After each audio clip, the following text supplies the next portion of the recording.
Everyone, आज के video lecture में हम लोग फॉर लूप को प्रैक्टिकली इम्प्लीमेंटेशन में करके देखने वाले हैं कि फॉर लूप को हम प्रैक्टिकली किस तरह से इस्तेमाल कर सकते हैं।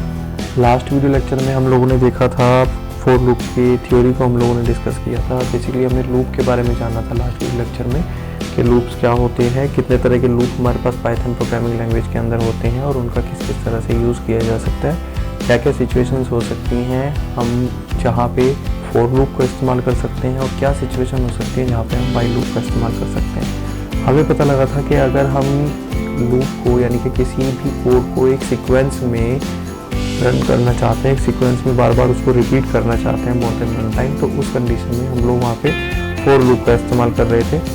और दूसरा हमने देखा था कि अगर हमें लूप को कंडीशन बेस्ड रन करना है कि अगर कोई कंडीशन हमारी ट्रू हो रही है तो वो लूप हमारा रन होता रहे, अगर वो कंडीशन हमारी फॉल्स हो रही है तो हमारा वो लूप रन ना हो।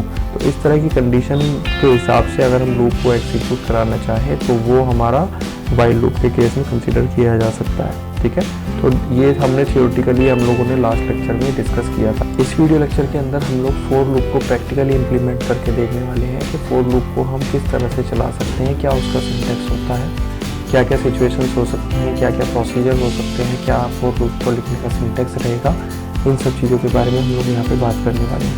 तो चलिए प्रैक्टिकली हम फॉर लूप को सीखना स्टार्ट करते हैं। सबसे पहले हमें क्या करना होगा, अपने विजुअल स्टूडियो कोड को स्टार्ट करना होगा। तो ये देखिए हमने विजुअल स्टूडियो कोड को यहाँ पे स्टार्ट कर लिया है। ये हमारा लास्ट का जो प्रोग्राम था वो यहाँ पे ओपन हुआ है। हम इसको क्लोज कर देते हैं और यहाँ पे एक नई फाइल बना लेते हैं loop.py नाम से, और लूप की प्रैक्टिस हम इस फाइल के अंदर करने वाले हैं।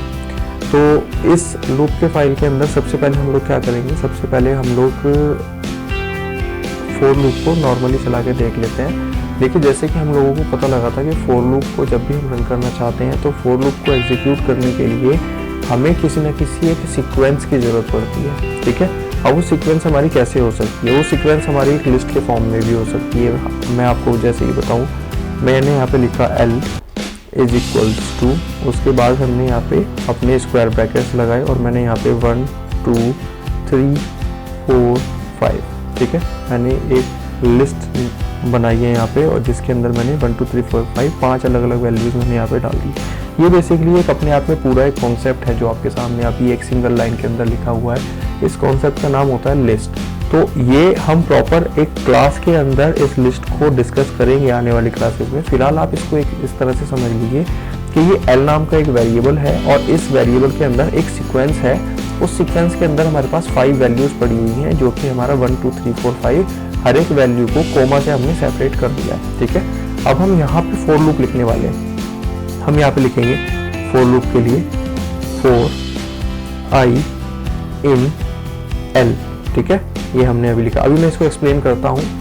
पहले हम इसके सिंटैक्स को कम्प्लीटली लिख देते हैं और हम यहाँ पे अगली लाइन में लिख देंगे प्रिंट, और यहाँ पे हम क्या करा देंगे, प्रिंट आई को हम यहाँ पे प्रिंट करा देंगे। ठीक है, ये हमने लिखा है 3 लाइन का कोड। पहली लाइन के अंदर हमने एक वेरिएबल बनाया L नाम से जिसके अंदर हमने एक लिस्ट को सेव कराया है 1 2 3 4 5 एलिमेंट हमने यहाँ पे 5 वैल्यूज इस लिस्ट के अंदर हमने सेव की है। हमने लिखा फॉर आई एक हमारा वेरिएबल है जिसकी स्टार्टिंग वैल्यू हमारे पास शुरुआत में रहेगी 0। बेसिकली क्या होता है कि जब भी हम कोई इस तरह की एक लिस्ट बनाते हैं तो उस लिस्ट के अंदर जितनी भी वैल्यूज सेव होती हैं हर एक वैल्यू का अपना एक सिंटैक्स होता है, इंडेक्स होता है। हर एक वैल्यू का अपना क्या होता है, एक इंडेक्स होता है। ठीक है, जैसे सबसे पहली जो भी वैल्यू होगी उसका अगर हम इंडेक्स वैल्यू के बारे में बात करें तो जैसे 1 लिखा हुआ है तो इस 1 की इंडेक्स वैल्यू है हमारे पास 0। अगर हम 2 के इंडेक्स वैल्यू के बारे में बात करें तो 2 की इंडेक्स वैल्यू हमारी क्या होगी यहाँ पे 1। इसी तरह से 2 3 4 यानी कि 0 से लेके 4 इंडेक्स वैल्यू तक हमारे इस L नाम की लिस्ट के अंदर वैल्यूज को स्टोर किया गया है। 4 के अंदर जब हमने यहाँ पे I वेरिएबल लगाया, ये I की जगह हम कुछ और वेरिएबल का नाम भी रखना चाहें तो वो भी रख सकते हैं, पर प्रैक्टिस के लिए एज अ डेवलपर हम लोग most of the for loop के अंदर यहाँ पे I ही रखते आए हैं शुरू से। सिर्फ इस वजह से मैंने यहाँ पे I लिखा। अगर हम यहाँ पे I की जगह कोई और वेरिएबल का नाम लिखेंगे तो वो भी हमारा सक्सेसफुली रन करेगा, उसमें कोई चेंज नहीं आएगा। ठीक है, इन L क्या है हमारी, L क्या है हमारा, L हमारा एक वेरिएबल है, एक लिस्ट है जो कि हमने प्रीवियस लाइन के अंदर लिखा हुआ है जिसके अंदर हमने वैल्यू डाली हुई है लिस्ट के फॉर्म में। ठीक है, और हमने प्रिंट कर दिया I को। अब ये जो मेरा एग्जीक्यूशन होगा इसको मैं थोड़ा सा आपको पहले एक्सप्लेन कर देता हूँ। देखिए सबसे पहले 4 जब हमारा स्टार्ट होगा तो वो ऑटोमेटिकली क्या करेगा, i की वैल्यू को इनिशियलाइज कर देगा 0 से, और 0 क्या काम करेगा, हमारे लिस्ट के इंडेक्स को इनिशियलाइज करेगा, इंडेक्स को फाइनलाइज करेगा। ठीक है, यानी कि हम यहाँ पे चेक कर रहे हैं 4i in l, यानी कि क्या हमारे 0 इंडेक्स हमारे l नाम की लिस्ट के अंदर प्रेजेंट है। तो हाँ, ये 0 इंडेक्स यहाँ पे प्रेजेंट है जिसके अंदर वैल्यू क्या पड़ी हुई है, 1 पड़ी हुई है। बेसिकली इसको अगर हम और अच्छे से समझने की कोशिश करें तो मैं यहीं पे अभी आपको लिख के दिखा देता हूँ। ये बेसिकली हमारा जो बना हुआ है जिसके अंदर हमने लिस्ट लिखी है, ये बेसिकली इंटरनली हमारे प्रोग्राम के अंदर, हमारे सॉफ्टवेयर के अंदर किस तरह से काम कर रही है। ये हमारा l नाम का एक वेरिएबल है जिसकी 0 इंडेक्स बन गई और इस वेरिएबल के अंदर क्या है, यहाँ पे 1 है। ठीक है, इसी तरह से l1 यहाँ पे बन गया जिसके अंदर हमारा क्या है, 2 है। ठीक है, सेम इसी तरह से l2 नाम का इंडेक्स बना, l2 के अंदर क्या है, हमारी वैल्यू 3 है। ठीक है, तो इस तरह से ये हमारे 5 तक गया। l हमारा वेरिएबल का नेम है, ये यहाँ पे वेरिएबल का नाम लिखा, 0 क्या है, इसका इंडेक्स वैल्यू, यानी कि l0 पे क्या है, 1 है। इसी तरह से l1 लोकेशन पे क्या है, 2 है, l2 लोकेशन पे क्या है, 3 है। ठीक है, तो ये इसी तरह से l4 पे क्या है, वो अलग वैल्यू आ जाएगी, l5 पे अलग वैल्यू आ जाएगी। ठीक है, तो प्रैक्टिकली इम्प्लीमेंटेशन इस तरह से हमारे लिस्ट का हो रहा होता है अपने प्रोग्राम के अंदर। आया समझ में, लेकिन हम इसको लिखते इस तरह से, मैंने वो समझाने के लिए आपको इस तरह से लिख के दिखाया। ठीक है, तो 0 इंडेक्स पे, किसके 0 इंडेक्स पे, l के 0 इंडेक्स पे जो भी है उसको क्या कर दिया जाए, यहाँ पे प्रिंट कर दिया जाए, और प्रिंट करने के बाद क्या होगा, हमारे i की वैल्यू को इंक्रीज कर दिया जाएगा, इंक्रीमेंट हो जाएगा। ठीक है, तो i की वैल्यू सबसे पहले स्टार्टिंग में क्या थी, हमारी 0 थी। अगली बारी में जब वो ऊपर जाएगा तो ये क्या हो जाएगी, 1 हो जाएगी, फिर 2 हो जाएगी, 3 हो जाएगी, और ऐसे करके i की वैल्यू को इंक्रीज करता चला जाएगा। कब तक इंक्रीज करेगा, जब तक l नाम की इस लिस्ट के अंदर वैल्यूज आती रहेंगी तब तक। जैसे ही इसकी वैल्यूज एंड हो जाएंगी, ये वैल्यूज जैसे ही खत्म हो जाएगी तो हमारा जो कंट्रोल होगा वो यहाँ से एग्जिट हो जाएगा। ठीक है, देखिए मैं प्रोग्राम को रन करके दिखाता हूँ। प्रोग्राम को जैसे ही हमने रन किया तो देखिए यहाँ पे सबसे पहले क्या प्रिंट हुआ, 1 प्रिंट हुआ, फिर 2, फिर 3, फिर 4, फिर 5। ठीक है, ये किस तरह से प्रिंट हुआ मैं आपको दोबारा से बताता हूँ। हमने जब प्रोग्राम को रन किया तो हमारे कंपाइलर ने, हमारे प्रोग्राम ने देखा कि l नाम की एक लिस्ट बनाई गई है जिसके अंदर 1 2 3 4 5 5 अलग अलग वैल्यूज पड़ी हुई हैं। फिर इसने क्या किया, फॉर लूप की मदद से ये चेक किया कि क्या l नाम के लिस्ट के 0 इंडेक्स पे, i क्या है हमारा इस टाइम पे 0 है क्योंकि सबसे फर्स्ट टाइम रन हो रहा है, कि l नाम के लिस्ट के अंदर 0 इंडेक्स पे क्या कोई वैल्यू है, अगर है तो उसको क्या कर दिया जाए, प्रिंट कर दिया जाए। यहाँ पे भी हमारी कंडीशन चल रही है, अगर है तो उसको प्रिंट कर दिया जाए, नहीं होता तो ये अंदर ना आता तो ये यहीं से बाहर एग्जिट हो जाता। अब जैसे इसने प्रिंट किया तो i की वैल्यू इंक्रीमेंट हो गई, फिर से ऊपर गई, और फिर से इस लाइन में जाके i की वैल्यू क्योंकि पहले 0 थी अब क्या हो चुकी है, 1 हो चुकी है। तो इसने फिर से चेक किया कि क्या l के 1 नंबर के इंडेक्स पे कोई वैल्यू है। अब ये भी एक कंडीशन है, या तो ये ट्रू होगी या फॉल्स। जैसे ये ट्रू होगी तो मेरा कंपाइलर कहाँ जाएगा, यहाँ पे अंदर आ जाएगा और इसको नेक्स्ट वैल्यू को प्रिंट करा देगा। देखो इसको मैं और थोड़ा सा आपको अच्छे से समझाने की कोशिश करता हूँ। अब जैसे सपोज मान लीजिए l के अंदर मैंने यहाँ पे वैल्यू डाल दी 10, 2, 4, 12, 31। ठीक है, मैंने ये वैल्यू डाल दी। अब दोबारा से मैं इस प्रोग्राम को रन करूंगा तो यहाँ पे भी देखिए क्या होगा, i क्या करेगा, हमारा 0 इंडेक्स को होल्ड करेगा और ये कहेगा कि क्या l के 0 इंडेक्स पे कोई वैल्यू है, तो उसको क्या मिलेगा, यहाँ पे 10 मिलेगा। जैसे उसको 10 मिलेगा तो ये 10 को प्रिंट कर देगा। फिर i की वैल्यू को इंक्रीमेंट करके अभी क्या कहेगा, i के l के 1 इंडेक्स पे क्या कोई वैल्यू है, तो 1 इंडेक्स कौन सा है हमारा, ये है जहाँ पे हमारा 2 प्रेजेंट है। तो जैसे ही ये 1 इंडेक्स पे पहुंचेगा तो ये अंदर लाके क्या कर देगा, 2 को प्रिंट कर देगा। फिर इसी तरह से वो इसको प्रिंट करेगा, फिर अगले प्रिंट करेगा, फिर अगले वेरिएबल को प्रिंट करेगा। ठीक है, देखिए मैं इसको रन करके दिखा रहा हूँ। देखो सेम सीक्वेंस, सबसे पहले 10, उसके बाद 2, उसके बाद 4, उसके बाद 12 और उसके बाद 31। तो इसने सीक्वेंस में क्या कर दिया, उन सबको प्रिंट करके आपके सामने आउटपुट स्क्रीन पे दिखा दिया। ठीक है, तो ये कॉन्सेप्ट हमारा बेसिकली हमारा क्या काम कर रहा है, ये कॉन्सेप्ट हमारा एक लिस्ट को जनरेट कर रहा है। उस लिस्ट के अंदर मल्टीपल वेरिएबल्स हो सकते हैं और उन मल्टीपल वेरिएबल्स को ये यहाँ पे प्रिंट करके हमें दिखा रहा है।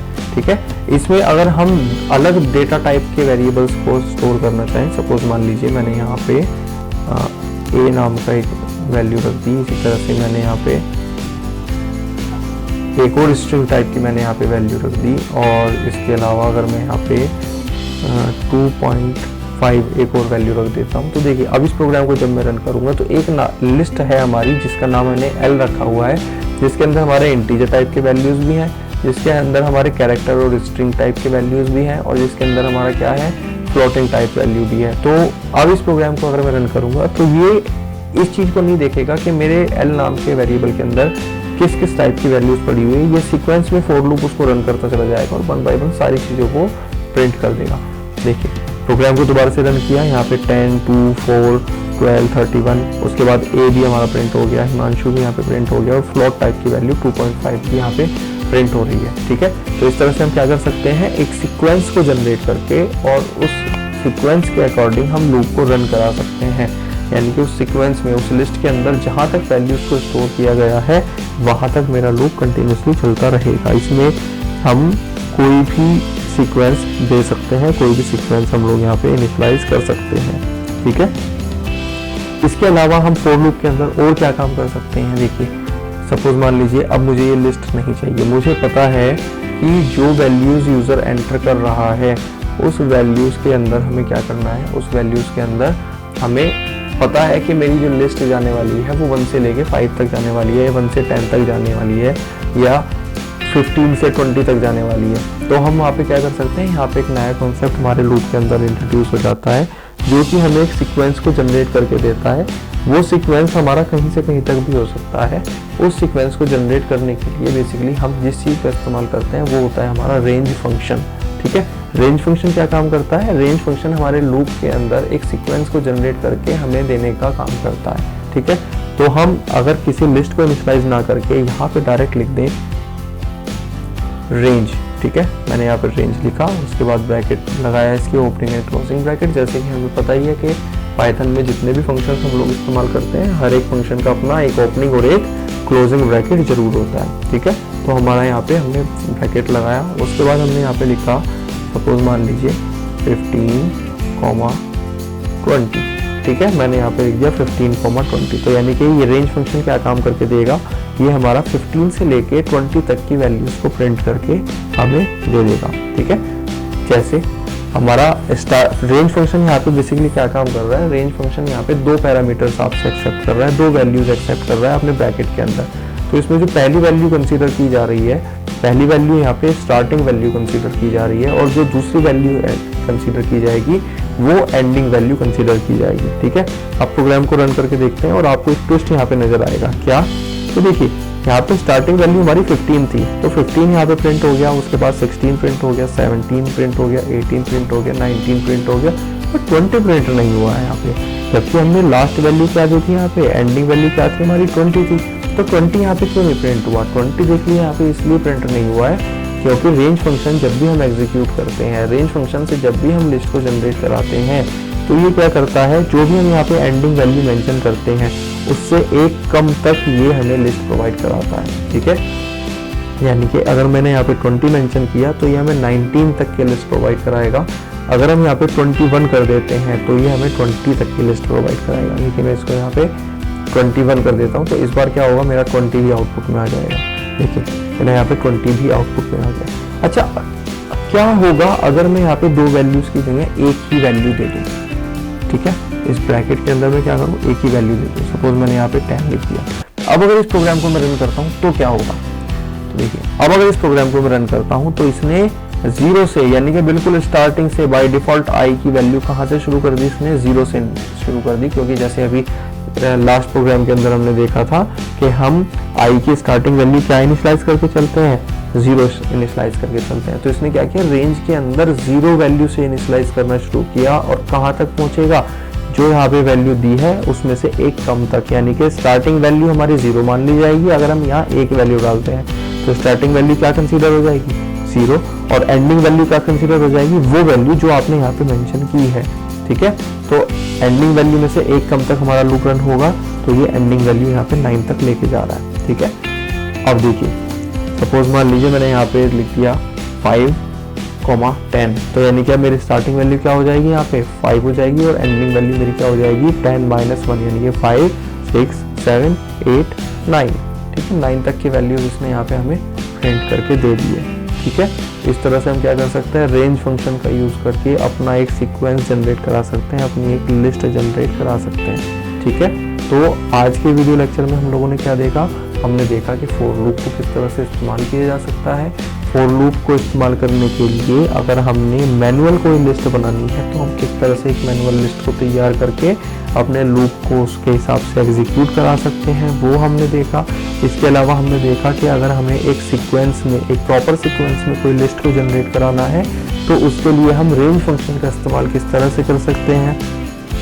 साथ ही हमने देखा कि जो रेंज फंक्शन का हम लोग इस्तेमाल करते हैं उसमें कितने पैरामीटर देने पे क्या आउटपुट आता है। हमने देखा कि अगर एक पैरामीटर देते हैं तो हमारा स्टार्टिंग वैल्यू बाय डिफ़ॉल्ट क्या कंसीडर हो जाती है और एंडिंग वैल्यू क्या कंसीडर हो जाती है। अगर हम 2 पैरामीटर्स देखते हैं तो हमारी स्टार्टिंग वैल्यू क्या होती है और एंडिंग वैल्यू क्या होती है, वो हमने देख लिया। ठीक है, तो आज का आप लोगों का टास्क क्या है मैं आपको बता देता हूँ। सबसे पहले तो आपको इसी चीज़ की प्रैक्टिस करनी है। अगर आपको इस पूरी वीडियो में किसी भी पॉइंट पे, किसी भी टॉपिक पे कोई भी डाउट कन्फ्यूज़न है तो आप इस वीडियो को एक बार दोबारा से सही से अच्छे से देखिए। अगर फिर भी समझ नहीं आता है, फिर भी किसी प्रोग्राम को प्रैक्टिकली करते टाइम आपसे कोई डाउट या कन्फ्यूज़न आ रहा है, कोई एरर आ रही है जो आपसे सॉल्व नहीं हो रही है, तो आप वो मेरे साथ नीचे कमेंट बॉक्स में शेयर कर दीजिएगा। मैं एज सुन एज पॉसिबल उसका सॉल्यूशन आपको प्रोवाइड करा दूंगा। अगर ये प्रोग्राम आपके रन हो जाते हैं तो आपको क्या करना है, अपनी प्रैक्टिस के लिए फॉर लूप में ही प्रोग्राम करके देखने हैं। ठीक है, क्या क्या प्रोग्राम आप लोग कर सकते हैं, मैं आपको कुछ एग्जांपल्स दे देता हूँ। आपको सबसे पहले क्या करना है, एक काउंटिंग प्रिंट करके देखना है। जैसे हमने ये काउंटिंग प्रिंट की है, सेम इसी तरह से काउंटिंग प्रिंट करना। उसके बाद आपको क्या करना है, आपको यूज़र से पूछना है कि जो काउंटिंग प्रिंट करनी है उसके स्टार्टिंग वैल्यू और एंडिंग वैल्यू यूज़र क्या चाहता है। यानी कि उस प्रोग्राम के अंदर आप यूज़र से वैल्यूज़ को एक्सेप्ट करोगे और जो भी स्टार्टिंग वैल्यू और एंडिंग वैल्यू यूज़र वेरिएबल में एंटर कर रहा है, आपके आउटपुट में काउंटिंग भी वहाँ से वहाँ तक ही प्रिंट होनी चाहिए।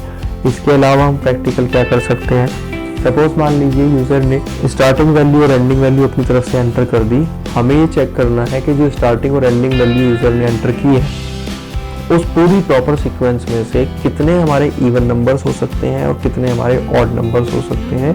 ये थोड़ा सा एडवांस लेवल टॉपिक है, बट मैं चाहता हूँ कि आप इसको ट्राई कीजिए और देखते हैं कि कितने लोग इसको सॉल्व कर पाते हैं मेरे सॉल्यूशन देने से पहले। ठीक है, चलिए तो इसको आप लोग प्रैक्टिस करके देखिए। बाकी फॉर लूप की प्रैक्टिस हम लोग नेक्स्ट क्लास में करके देखेंगे। Thank you so much, have a nice day.